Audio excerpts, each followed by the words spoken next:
Well, we hope you're enjoying your binge watching of Chair Shot Reality this weekend. Josh Eisenberg back here with me. He's down in Fort Lauderdale, Florida. I'm here in Pittsburgh. Make sure you follow us along on social media. Chime in during Monday Night Raw and Tuesday Night SmackDown, especially this week's Monday Night Raw, as we will be 1 week closer to the Shield reunion in an official match. Obviously, they have a new T-shirt, so you know it's official. Put the fist out. Put the fist out, Justin. I'm fisting you right now. There you go. There you go. They're going to be in the TLC match, and, you know, this is odd. I mean, it's, you know, they're going to get a pop. Hopefully they come out, you know, with the whole military alphabet at the beginning, SWAT gear, come out of the crowd, give us the whole nine. But there's no titles involved in this match, which is, you know, unique for TLC. I think the thing I'm most looking forward to is I'm most looking forward to seeing my boy Braun Strowman with all those tables, ladders, and chairs. I can't wait for that. Terrible idea. Terrible idea. It's going to be entertaining, okay? It's terrible to put Braun Strowman in a match where he's on the team that has the extra person. How does that make any sense? The guy's 385 pounds. He's destroyed every member of the Shield so far. But we have to believe, well, the Shield's back together now, Justin, so they're going to be the best. They're going to be so powerful. Believe in the Shield. Look, I get it. I understand why people are interested in the Shield. It's been a couple of years since we've seen them together. It's not the right time, as you've mentioned multiple times on social media and on your podcast about, you know, he just beat John Cena, and now it feels like he's taking a step backwards because he is. And that's the problem with Braun Strowman not being Universal Champion. Now, what they really could have done, if they really wanted to, is take Braun Strowman out of the match, make it 3-on-3, put the Tag Team Championships and the Intercontinental Championships on the line, easily get the titles off of Reigns and get the titles off of Ambrose and Rollins, put the tag titles back on Cesaro and Sheamus, and still have the Miz as Intercontinental Champion. Why they didn't do that doesn't make sense to me. This is going to be a one-off. There's still going to be boys backstage. I like nostalgia. Everybody likes nostalgia, but it's nostalgia from 2 or 3 years ago, not 10. Let me pose this theory to you, Josh, because here I go. Because you're right. On paper, it's ass backwards to have Braun on the team he's on, and then the disadvantage and such like that.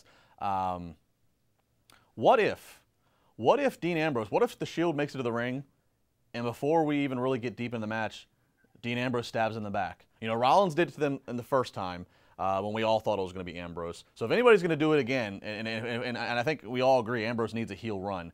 What if Dean Ambrose stabbed his brothers in the back right there? Said, I got my revenge that I've been due for 3 years, and now all of a sudden, Ambrose walks out. He's got the heel rocket up his butt, and then you got Reigns. So what do you do with the match? What do you do with the rest of the match? Just have a 4-on-2? What a babyface thing for Reigns and Rollins having to overcome that.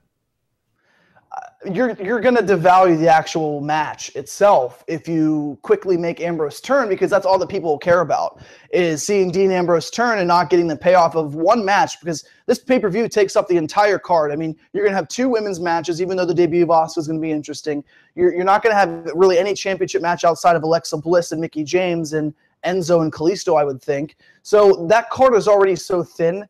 And this match will probably take up 45 minutes of the show. You know, look for this match to go on at about 10 o'clock. But I do think that whenever you see Dean Ambrose, you want him to turn heel. But right now, why would right now be the right time for him? Well, I mean, bottom line, I do think he's going to turn heel eventually. I mean, I thought, if anything, maybe this goes just to Survivor Series, and that's where he does it, obviously, a team environment. But I'm just thinking, as we're talking about the odd numbers on the paper, I'm just thinking, I mean, if people were expecting the turn to happen, they wouldn't expect it to happen this quickly. I'm just thinking what a swerve it would be. But you are right. It would present some obstacles to what's supposed to anchor a very thin pay-per-view. They better hope that the Shield entrance through the crowd takes 20 minutes just to kill some time. Well, yeah, and here's the thing too, Justin, that you say, like, you know, the 4-on-3 and you have the advantage of Braun Strowman on that team, which I will never understand. The only reason that I can see that is they have absolutely nothing else for Braun Strowman to do at that pay-per-view, and they're still their most must-see attraction in my eyes every single Monday night. But when you see this 4-on-3 matchup, no titles involved,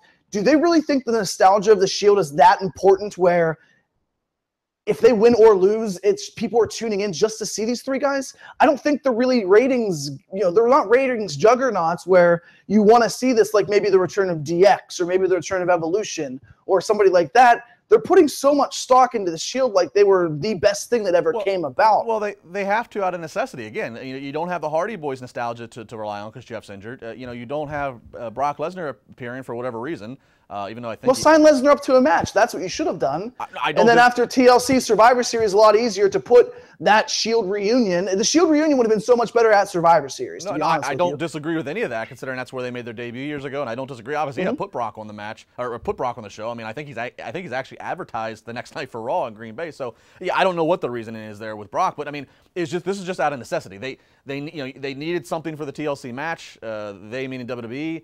It's better than just putting a random bag of baby faces together. At least these guys are at least looked at as a unit, rather than putting Matt Hardy rather than putting Matt Hardy with Jason Jordan and pick one of the baby face. At least this is a unit. You know what I mean? So I think it's all they have left. Yeah, and it's going to be interesting to see who wins and what comes about this, because I still don't know who Brock Lesnar's next opponent's going to be. They could have put me, you, and Juice together. We might have been more of a unit that everybody wanted to see. Juice weighs 100 pounds. You're 140. What am I going to do with two guys like you? I wish I was 140 still. All right, I wish I had Rennell. Get him back. Get the Rev back. He at least can wrestle. And this is where we end it. At Josh Osborne 4, at Justin LaBar. The Rev could do magic tricks. He'd find his way up the ladder via. Watch me disappear. Yes.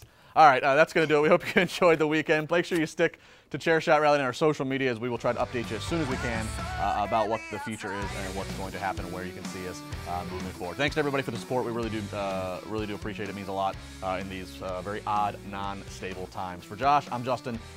Juice is already somewhere else.